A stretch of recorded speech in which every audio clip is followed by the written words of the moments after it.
Officer, this debate today is marked by omission, irony and confusion. The SNP motion is significant by what it does not say. In fact, the Minister was very disciplined today.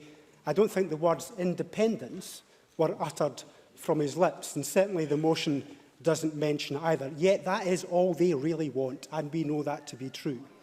The Conservative amendment is full of irony. It accuses the SNP of division, when it is the Conservatives that have divided this country over Brexit, simply to heal the divisions in their own party. And the Labour amendment. It's marked by its length in an attempt to hide total and utter confusion over what its position actually is.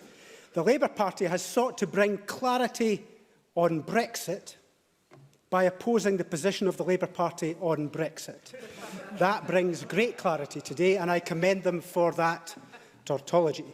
I believe, however, what is also consistent in all three parties is that each of them are giving up on the European Union. The Conservative leadership, having argued for Remain, now favour a hard Brexit, no matter the consequences for our economy, our security or our environment. The Labour Party are simply following the Conservatives. They are a compliant and ineffective opposition at Westminster, and that does not serve our country well. And now we learn that the SNP are abandoning the European Union too. Instead of pledging to take an independent Scotland back into full membership of the European Union, there are reports that they will only make the case to join Liechtenstein in the EEA. So for those pro-Europeans who thought independence would be the answer to Brexit, that EU membership would follow independence as night follows day, they need to think again.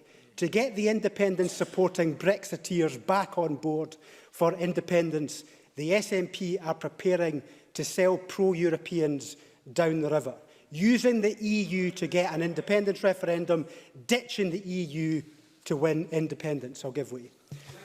Which you're called, Mr Johnson, please. Daniel Johnson. I'm sensing that Willie Rennie is about to explain how his party can provide us clarity. Before he does that, could he just tell us how many different ways his party voted in Westminster?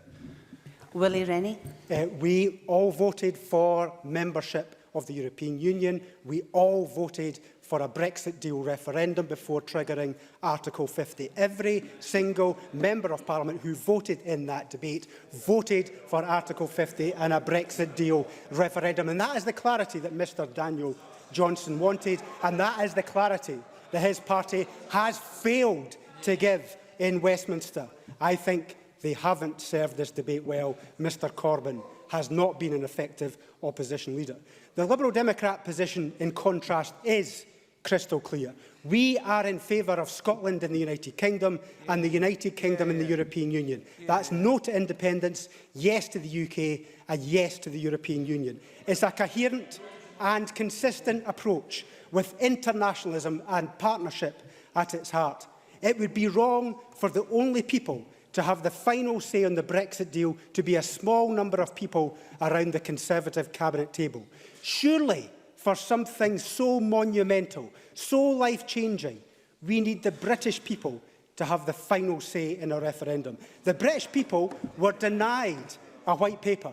They were denied a manifesto. In fact, any real detail on what the Brexit deal would look like. We don't even know now.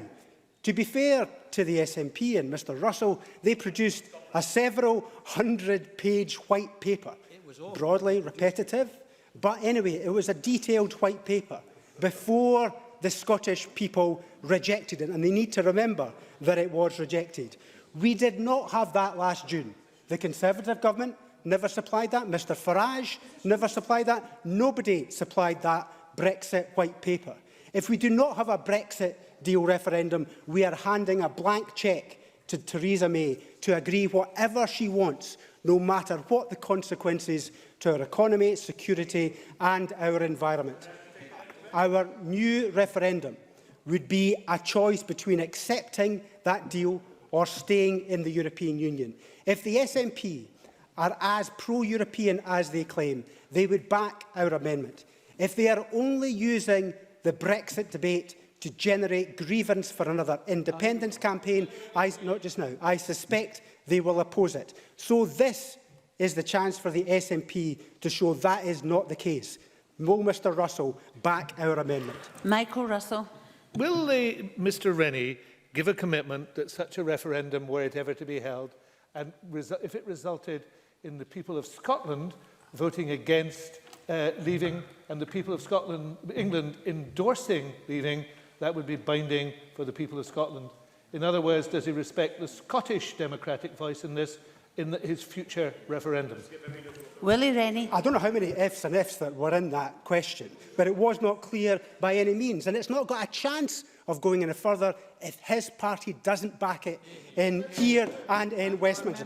That is the best way to get the democratic will of the British people. If he is so pro-European, he will back our amendment. And I noticed he did not answer my question, which I presume means he is only in favour of using the Brexit debate to generate further grievance for another independence campaign, and that is something we will have nothing to do with. The SNP and the Conservatives are both right about one thing, however. They are both right about each other. The SNP accuse the Conservatives of risking our economy with a hard Brexit. The SNP are right about that. The Conservatives accuse the SNP of risking the economy with their plans for Scottish independence. The Conservatives are right about that.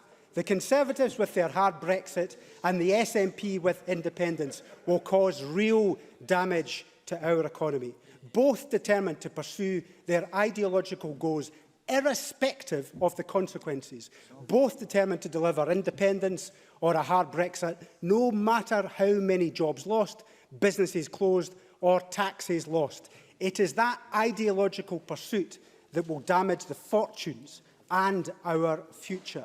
It is a partnership with our neighbours, both in the United Kingdom and in the European Union, that will deliver a safer country, protect our environment and build a stronger economy. I move the amendment in my name.